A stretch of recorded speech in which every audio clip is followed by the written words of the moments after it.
Sabi nila ngayon ay galit na daw yung mga taga Ilocos kay Senator Amy dahil sa kanyang ginawa. Gago siya. Eh, tiga Ilocos na nga yung hipag ko eh. Kababayan niya eh. So hindi Sa totoo, Batak. hindi totoong galit sila kay Senator Amy ngayon. I don't know.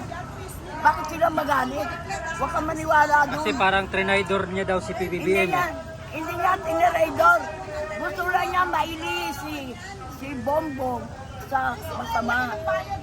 Sino ba namang kapatid na gusto kang maging adik? Kahit ako, kung kapatid ko, pamangkin. Eh, hindi. Pagagalitan ko sila. Ako kulong ko. Ayoko sa adik. I hate drugs. Talaga totoo. Ngayon, eto, para malaman nila kung totoong Marcos, magpa-hair follicle ka. Hay! Maalala ko pala. Spokesperson niya, si Auntie Claire. Auntie Claire, sabihin mo dyan sa amo mo, magpa-hair follicle test. Hindi ako naniniwala yung St. Luke's. Yang blood test. Wala yan, hindi pa. Uminom ka lang ng gatas o ano-ano, adik ka. Mawawala yan. Pero ang hair follicle test, hindi mawawala. Mag-hair follicle yan. O adik yan. Positive. Ikaw naman. Sino bang kapatid? Walang kapatid na wala sa ituwid na landas. Huwag silang chismoso. Gumagawa. Si Larry Gadon ngayon ay galit na galit din kay Senator Amy. Wala siya ng kita eh. Hoy, Larry Gadon, wala na kayong nanakawin. Wala na kayong nanakawin. Lahat kayo kurap. Ang kakapal ng mukha nyo. Ang kakapal ng mukha nyo, maglalakaw kayo. Huwag kang maniwala doon. Kung ano man ang personal nila sa pagkatao nila. Confidential. Ayan, si Lacson na yan, saka si Soto, tanggalin na yan doon sa Senado. Baguhin na rin nila ang Senate President. Walang mangyayari. Kanina na nagpahayag po si Senator Lacson na nawala na daw po siya ng parang respeto kay Senator Amy.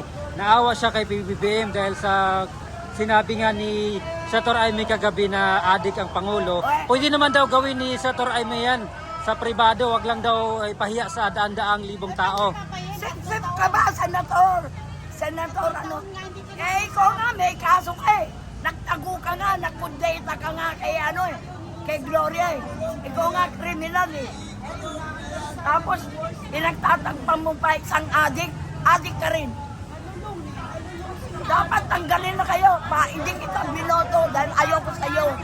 Dahil ikaw, may kaso ka na. Nag-rebellion kayo kay Gloria, nagtago ka. Inahanap ka nga eh. Nagtago ka. Tinulungan ka lang.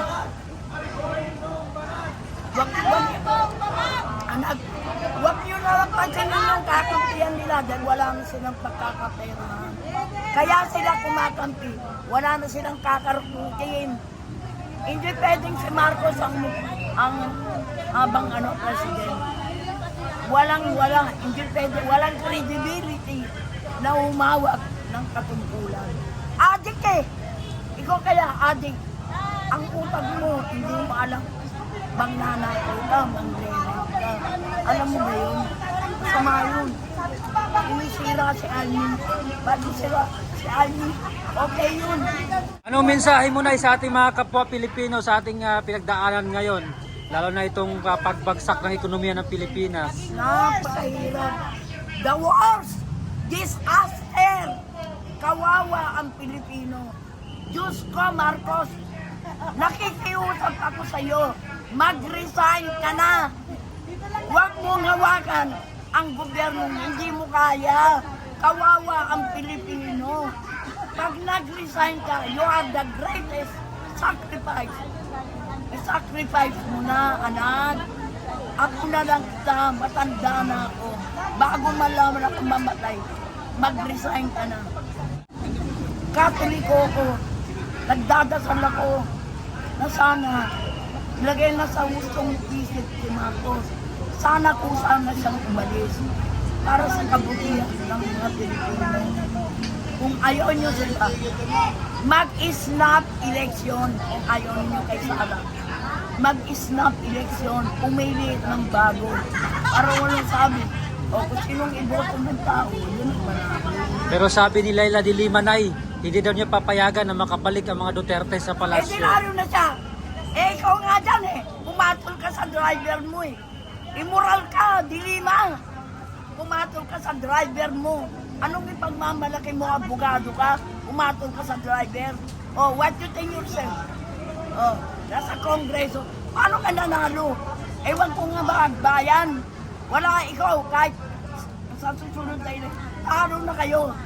Wala nang boboto. Huwag nyo nga pakinggan yan, dilima na yan, pangit na buwan na yan. Ang kapal na mukha niyan. Gusto ko nga makaharap yun. Eh bakit ka pumatok sa driver mo? Ano ka? Dedelikesa ka ba? Abogada ka? I mean, alam niya yan matagal na. Bata pa sila. Si Marcos, nagdodroga na talaga. Kaya lang meron akong sasabihin, kaya lang pwede. Baka natin ako. Si Marcos, matagal na yan nagdodroga. Nag-aaral pala yan, bata pa yan. Eh, tiga-Batak sila, Ilocos Norte. Yung kamag-anak ko nasa Ilocos Norte, Batak. Nasa Batak. Eh, Ilocano ako, iba na. Tiga-Cagayan ako, Tumawini, Isabela.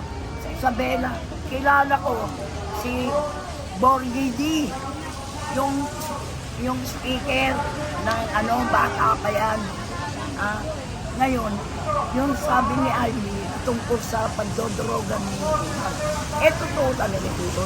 Kahit hindi pa niya ilabas, alam ko na nagdodroga si Marcos. Kasi, ang mukha niya, yung ipin niya, tabingi, pagandgan siya, pangis-ngisi siya, ubos na nga ipin niya eh. At kapopokain.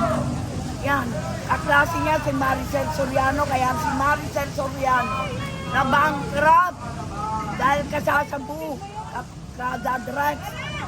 Wala na yata ang bahay yun eh. Si Maricel, yun, kaklase niya. Kaya naghirap si Maricel Soriano. Alam mo, mga artista, pero inamin nila.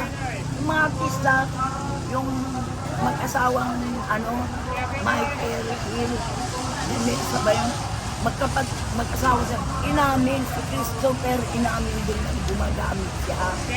Kaya lang, hindi na ngayon sila, kasi artista yan, kaya lang sila gumagamit dahil pag wag makatulog. Kaya ganyan. Totoo yung sinabi ni ate niya. Dapat sumunod na siya, Balong.